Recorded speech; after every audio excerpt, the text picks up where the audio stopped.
les enfants which d'Israël the children of n'ont jamais eu Israel never connaissance, had ou dont la knowledge, or that the conception et knowledge le and the concept concept est is différent de different. ceux qu'ils ont So connus. everything they've ever known C'est un faux is a prophète false prophet automatiquement. automatically. Ensuite, Now, il y a then d'autres next, critères there qui are sont à other l'intérieur criteria that de I ces recite on chapitres-là. these chapters here. The L'unité divine divine. uniqueness. Il faut It que must le be that the prophète prophet qui vient who parler au nom comes de Dieu enseigne un teaches seul Dieu. only one S'il God, vient en one disant God alone. If he qu'il y en a comes plusieurs, and teaches, ou there are alors qu'il several of enseigne them, un Dieu or if he que les teaches a God enfants d'Israël the n'ont children of jamais Israel connu auparavant, il have sera never known qualifié before, automatiquement de he will be faux qualified prophète. automatically as a false prophet. Ensuite, Then, il doit next, parler au he nom needs to speak de in the l'Éternel, name donc of de the Lord. Dieu. If he S'il makes fait a une prophetic annonce announcement, prophétique, it must be, il faut, because it parce is que not ce an n'est pas une obligation, obligation, s'il en fait if he une, makes il faut one, qu'elle it se has to come réalise. to reality. C'est la It is condition the d'un vrai condition of a prophète. true prophet. Les faux False prophètes prophets peuvent faire des can miracles, do miracles, tout comme les just like magiciens, les magicians, sorciers. sorcerers. On n'a We pas do de not have any problème avec problems ça. with that. Mais But le the vrai true prophète, prophet, when he lorsqu'il does fait a un miracle, miracle, he il doit has le to faire do it in the au name nom of du the seul only true véritable God Dieu that que tout le monde a all people toujours have connu always known, et que tous and les all the prophètes prophets ont have taught. enseigné. S'il le If he fait does them in the au name nom d'un autre of another Dieu, God, à ce at that moment-là, cette moment then personne he is a false est un faux prophet. prophète. That is Ça, c'est all pour les for critères knowing en fait, qui sont as for the définis criteria that par are Dieu defined by pour God être to un know vrai et un the faux true and prophète. false prophets. Ensuite, les Then savants afterwards, des enfants the d'Israël sages ont and the rajouté children of des Israel choses. have En fait, added some puisqu'on fait une things, extraction because we de la make matière extraction qui from se the retrouve dans ces matter, chapitres-là, which we et find ils in ont these donné, chapters here, on and va they dire, have une given, explicitation we're going to say, à some ces critères-là, explicitations en to these expliquant qu'il faut que ce criteria soit there, un ange qui vienne explaining that it has to be pour that donner there's la an angel who révélation, comes to etc., give the etc. Je ne vais revelation, pas déballer toutes les etc., règles qu'ils ont etc. données, I'm not mais going to c'est unpack juste all of the qu'on va rules that have prendre been vraiment given. comme We're just critère going to give us principal ce que Dieu a principal donné. criteria, those that God has given. Then we have what we call the added things. That is to say that there is in the mission of the prophets Mission des prophètes, des faits. some facts, some C'est-à-dire acts. qu'un vrai et That un is to faux say prophète that the font des prophets of choses, God et c'est do sur some ces things, choses-là and qu'on it's va on pouvoir those aussi things that we juger are going s'ils to be sont able de to judge véritables whether ou they faux are true or prophètes. false prophets. Par exemple, For example, Jesus, sur lui nous peace dit be dans upon Luc him, chapitre 4, says verset in 24, Luke chapter que 4, les verse vrais 24, prophètes that true prophets toujours bannis par are les always gens banished by de people sa propre of their own nation. nation. Il nous He dit also aussi tells dans us in Luke chapitre chapter 6, 6, versets verse 22 to 22 à 26, 26, qu'ils sont combattus, that they are ils sont fought, haïs, they are ils sont hated, insultés, they are insulted. ils sont rejetés. Now, what I would like you to do is that all of these criteria that I've given you since the beginning, from Deuteronomy 13, de Deutéronome 18, Deuteronomy 18, the fact that Jesus has brought in as it pertains to the true and the false prophets, I would like you to apply them to the Prophet Mohammed. A-t-il été Has he been rejeté? rejected? A-t-il été persécuté? Has he been persecuted? A-t-il été banni, Has he been insulté? banished, A-t-il insulted? prêché un seul Has he Dieu? preached A-t-il only one prêché God? le vrai Dieu? Has he preached Le the seul true que les God? enfants d'Israël ont The only toujours one connu? that the children of Israel have always known. S'il fait des annonces, If he made sont-elles announcements, réalisées? did they S'il realize en a fait, themselves? s'il If fait he des made them, miracles, se sont-ils if he did réalisés? miracles, Les a-t-il fait did au he nom do du them in the name of véritable the Dieu? only A-t-il true fait God? toujours cela au Did nom he de always do l'Éternel? this in the name of the Lord? It's on C'est this sur cela that we have to be qu'il faut careful. faire attention. Deuxièmement, Secondly, les faux the false prophètes. prophet. Jésus nous Jesus dit que says les that faux the false prophètes, prophets, en fait, in fact, on parle we speak très very bien well d'eux. of them. Ils sont bien accueillis dans They are well received in général. general. Donc, So, faut poser la question. we need to ask the question if Muhammad was well received. Est-ce qu'on a bien Did we parlé de speak lui? well of him? Ensuite, Then next, Jésus nous dit Jesus dans says in Matthew chapitre chapter 7, 7, verset verse 15, 15, que les faux false prophets produce some fruit, et que and it c'est is à with leurs their fruits fruit qu'on that va we are les going to reconnaître. recognize them. Mais Be attention, careful. il faut faire vraiment It's going to have to be that the adversary party is going to be very careful to what I'm about to say now. Parce qu'en fait, When they say that the prophets produce fruit, and it's with these fruit that we recognize them now, il faut savoir we need deux to know choses. two La things. première, The c'est first qu'il thing ne is faut that pas we must déconnecter- not disconnect the le verse from verset its de son context. contexte. Il est expliqué It par is le explained verset by the verse 21, toujours le même Jésus when dans le still the même same contexte Jesus, nous in the dit same que les context, faux prophètes, explains us that the false il prophets, s'agit des gens qui they vont are people who are going dans to la come communauté in the chrétienne. Christian community. Pourquoi? Because Parce que why? le We're verset going to know 21 that these people nous are going dit to que les come gens, on the ces day of gens-là judgment viendront au jour in du saying, jugement en Lord, disant, Lord. Seigneur, Seigneur, qui s'adresseront à Jésus. They'll be addressing N'avons-nous Jesus. pas Did we not prophétisé en prophesy ton in nom? your name?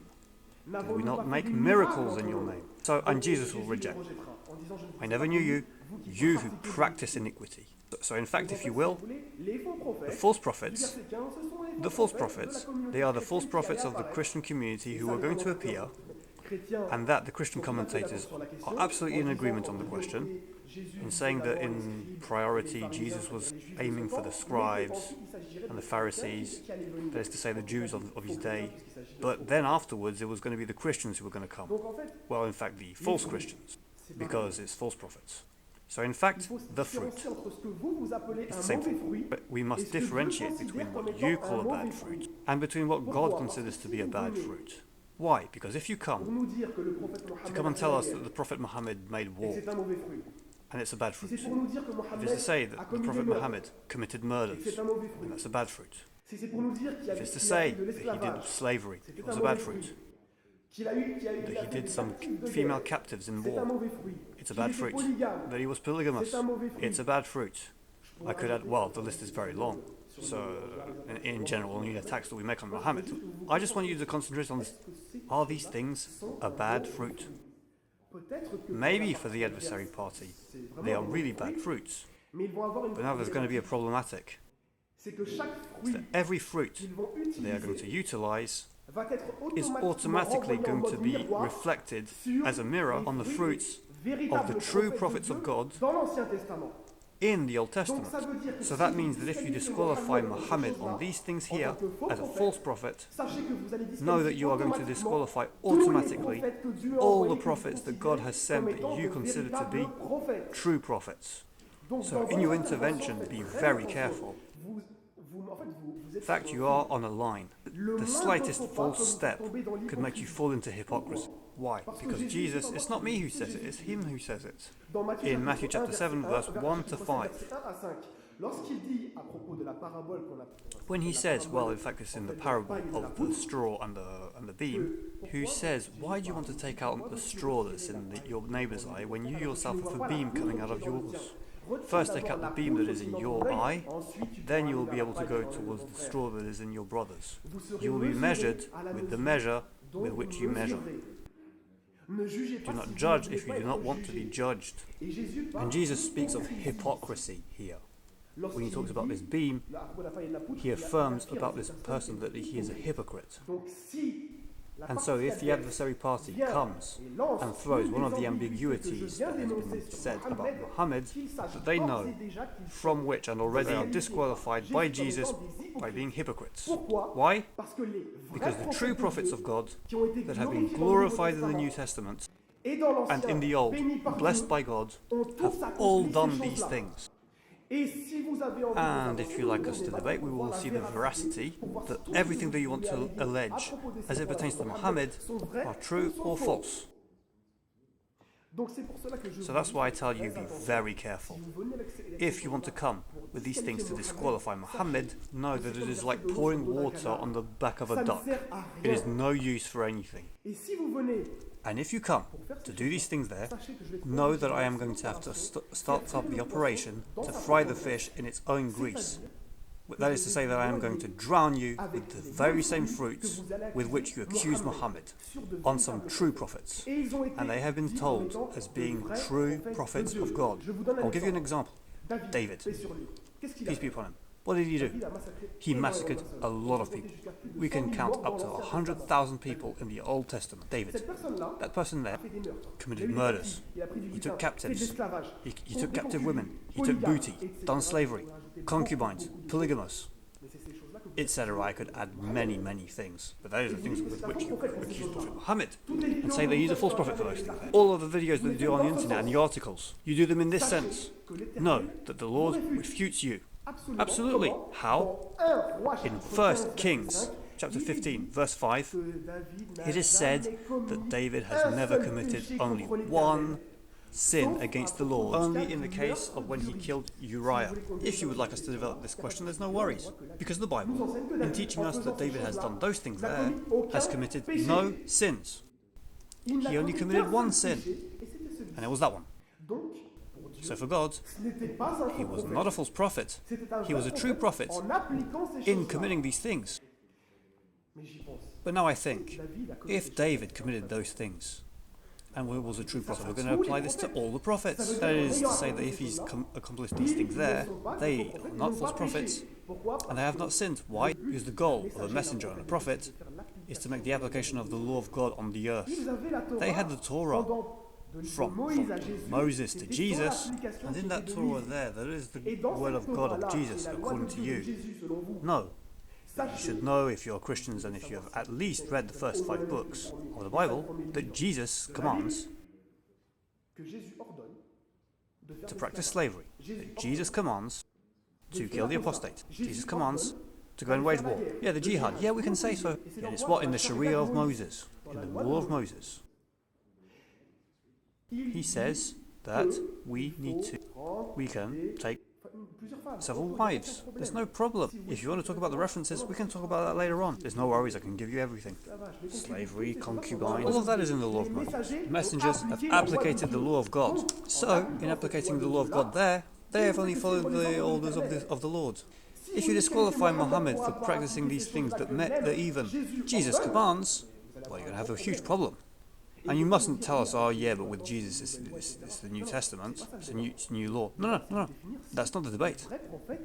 The debate is to define if the true prophets have accomplished these things there. So, I just would like to finish my intervention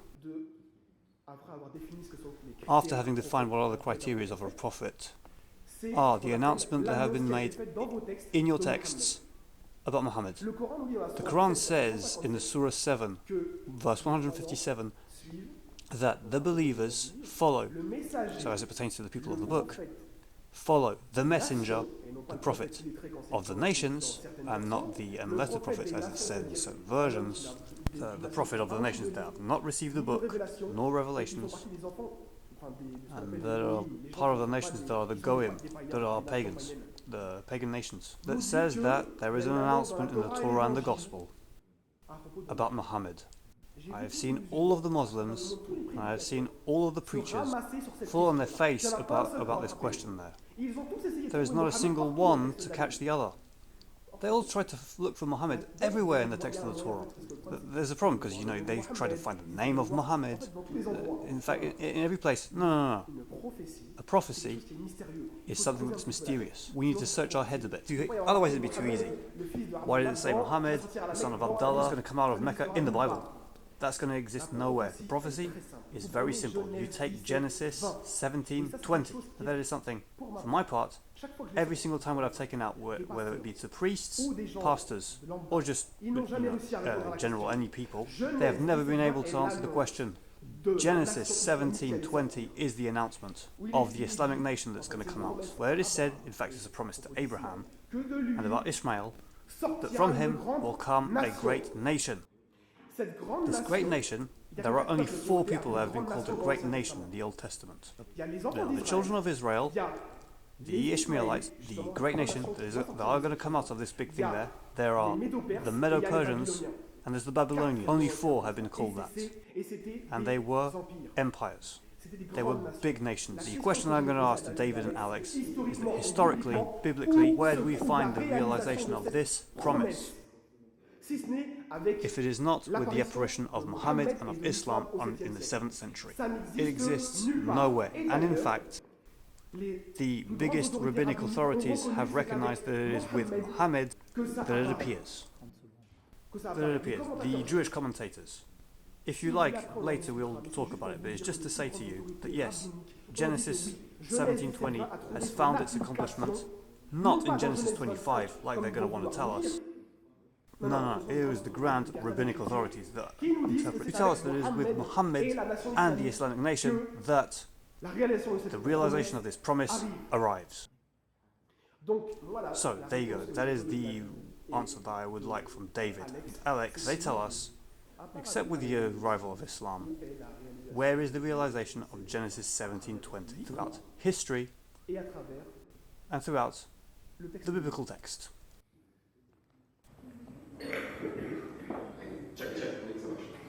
I'd like to thank our Muslim brothers for their opening statement. I started studying Islam at college because my best friend was a Muslim. We spent many nights arguing about Christianity, and we didn't get offended because we always knew that we had each other's best interest in mind. Now, Christians and Muslims agree on a number of issues, but this is a debate. And yes, and before the debate, Karim encouraged us to be open in our criticisms. So we appreciate that, and here goes. Alex discussed the first possibility that Muhammad's revelations had a human origin. Alex a parlé de la première possibilité que les révélations de Mohamed étaient d'origine humaine. Second possibility we have to consider if someone claims to be a prophet is that the person is being influenced by some sort of spirit, but the spirit is not from God. Here we have to examine Muhammad's spiritual reliability. And there are several issues here that raise concerns. For instance, we know from Muslim sources that when Muhammad began receiving revelations, his first impression was that he was possessed by some sort of spirit or jinn. We know from Muslim sources that after his experience in the cave, he became suicidal and tried to hurl himself off a cliff. We know from Muslim sources that it was his wife Khadija and her cousin Waraka who convinced him that he's not possessed, he is a prophet of God. One of the most troubling stories is the story of the Satanic verses. These are verses that Muhammad delivered to his followers as part of the Quran, but later claimed were from Satan. Many Muslims today pretend that this didn't happen, but I have 37 Muslim sources on giving various versions of the Satanic verses. The early Muslim community knew that it happened, and here's what the earliest reports say. When Muhammad was preaching in Mecca, he didn't win converts very fast. But he wanted his tribe to convert, so he was hoping to receive a revelation that would help them. Then when he got the revelation he was looking for, it said, "Have you not heard of Alat, Alusa, and Manat, the third, the other? These are the exalted cranes whose intercession is to be hoped for." This is what Surah 53 originally said. It said that in addition to Allah, there are three goddesses that Muslims can pray to, Alat, Alusa, and Manat. Muhammad delivered these verses to his followers. He bowed down in honor of them, and his followers bowed down with him. But a little later, Muhammad told his followers that these verses, which he had delivered as part of the Quran, weren't really from God, they were from Satan. And he replaced them with the words that are in Surah 53 today. So when you read Surah 53, keep in mind that it originally promoted polytheism, and that according to the story, Muhammad could not tell the difference between a revelation from God and a revelation from Satan. It's also interesting to note that at one point late in life, Muhammad was a victim of a magic spell. According to several passages in Bukhari and other sources, a man named Labid used a hair from Muhammad's hairbrush to cast a spell on him. This spell made him delusional and gave him false beliefs. Why is this a problem? Well, according to Surah 2, verse 102 of the Quran, magic is taught by demons. According to Surah 16, verses 98 to 100, Satan has no power over those who believe in Allah and trust in Him, but only over those who are friends of Satan and who commit shirk, the sin of associating partners with Allah. So if Satan only has power over those who commit shirk, and black magic is demonic power over human beings, how can we believe in a prophet who was a victim of black magic? When we put these issues together and combine them with the evidence that Muhammad's revelations had a human origin, it becomes very difficult to trust it. But we should still consider the third possibility, the possibility that Muhammad received revelations from God. Here we're looking for evidence that's strong enough to outweigh the problems we find when we examine Muslim sources. Now, Alex is free to jump in at any time he wants, but I'll go ahead and address what I think are the two main points. First, they argued for biblical support, the criteria of a prophet. And it's very interesting that Karim cited Deuteronomy 18 as supporting Muhammad. Let me read a verse from this very passage. "But the prophet who speaks a word presumptuously in my name, which I have not commanded him to speak, or which he speaks in the name of other gods, that prophet shall die." Here we have two criteria of a false prophet. The two criteria we're given is if he speaks in the names of other gods, or if he delivers a revelation that didn't come from God, he has to die. Even according to Muslim sources, Muhammad did both. According to the history of At-Tabari, after Muhammad repented of revealing the Satanic verses, this is book 6, page 111, Muhammad said, "I have fabricated things against God and have imputed to him words which he has not spoken." So Muhammad promoted belief in three goddesses and delivered a revelation that didn't come from God. And either one of those would be enough to classify him as a false prophet. The second argument that I think was most important was that Islam fulfills God's promise to Abraham about Ishmael. And this argument has always puzzled me because very soon, as it's already been pointed out, in Genesis 25, you have the fulfillment. So God promises to make Ishmael a great nation. And then, just a few chapters later, we find that Ishmael has become 12 tribes with 12 princes. Now, our Muslim friends hone in on the word great and insist that this wasn't a great nation, but that just doesn't fit the text. When the Jews were heading to the Promised Land, God told them, I'm sending you to displace nations greater and mightier than you. Now, it's clear that these nations were not spiritually greater than the children of Israel. These were pagan nations. So the use of the term great here has a variety of applications. And what we find about Ishmael in Genesis chapter 25 certainly qualifies as a great nation according to the Bible. So when we put all of this together, we have very good reasons to suspect that many of Muhammad's revelations had a human origin. We also find in Muslim sources several reasons to call into question his spiritual reliability. And when we look for the evidence that supposedly outweighs all of these problems, we find our Muslim friends appealing to the Bible for support. And according to the very passage they're quoting in Deuteronomy 18, Muhammad would have been stoned to death as a false prophet as soon as he delivered the satanic verses.